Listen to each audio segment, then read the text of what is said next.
വയനാട്ടിൽ കഴിഞ്ഞ ദിവസങ്ങളിൽ പെയ്ത അതിതീവ്ര മഴയിൽ ക്ഷീരമേഖലയിൽ മാത്രം 1.5 കോടി രൂപയുടെ നഷ്ടമുണ്ടായെന്നാണ് ക്ഷീരവികസന വകുപ്പ് പറയുന്നത്. 26 ക്ഷീരസംഘങ്ങളിലെ 500-ലധികം ക്ഷീര കർഷകരെ പ്രളയം നേരിട്ട് ബാധിച്ചു. പ്രതിദിന പാൽ ഉൽപാദനത്തിലും വലിയ കുറവുണ്ടായി.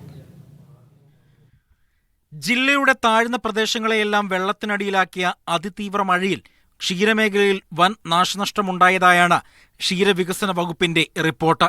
വെള്ളം കയറിയതിനെ തുടർന്ന് 197.2 ഹെക്ടർ സ്ഥലത്തെ തീറ്റപ്പുൽ കൃഷി നശിച്ചു. 11 തൊഴുത്തുകൾ പൂർണ്ണമായും 5 തൊഴുത്തുകൾ ഭാഗികമായും തകർന്നു. 24 ക്ഷീരസംഘങ്ങളിലെ 500-ലധികം ക്ഷീര കർഷകരുടെ 1000-ലധികം പശുക്കളെ സുരക്ഷിത സ്ഥാനത്തേക്ക് മാറ്റിപ്പാർപ്പിക്കേണ്ടി വന്നതായും കണക്കുകൾ വ്യക്തമാക്കുന്നു. പാൽ ഉൽപാദനത്തിലും ജില്ലയിലാകെ പ്രതിദിനം 3260 ലിറ്ററിന്റെ കുറവുണ്ടായി.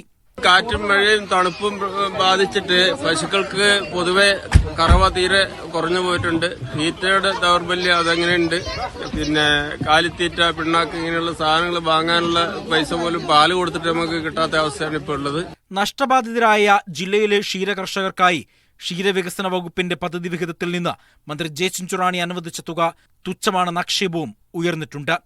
ക്ഷീരവികസന വകുപ്പിന്റെ കണക്ക് പ്രകാരം തന്നെ ജില്ലയിൽ മാത്രം 1.5 കോടി രൂപയുടെ നാശനഷ്ടമുണ്ടായതെന്നിരിക്കെ 5 ലക്ഷം രൂപ മാത്രം അനുവദിച്ച ക്ഷീരകർഷകരെ പരിഹസിക്കുന്ന നടപടിയാണെന്ന് കർഷകർ ആരോപിച്ചു. പ്രളയബാധിത പ്രദേശങ്ങളിലെ കന്നുകാലികൾക്ക് ആവശ്യമായ പച്ചപ്പുല്ല്, വൈക്കോൽ തുടങ്ങിയവ അടിയന്തരമായി ലഭ്യമാക്കാൻ നടപടികൾ ഉണ്ടാകണമെന്നും നഷ്ടത്തിന് ആനുപാതികമായ തുക വർദ്ധിപ്പിക്കണമെന്നും കർഷകർ ആവശ്യപ്പെട്ടു. മീഡിയ 1 വയനാട്.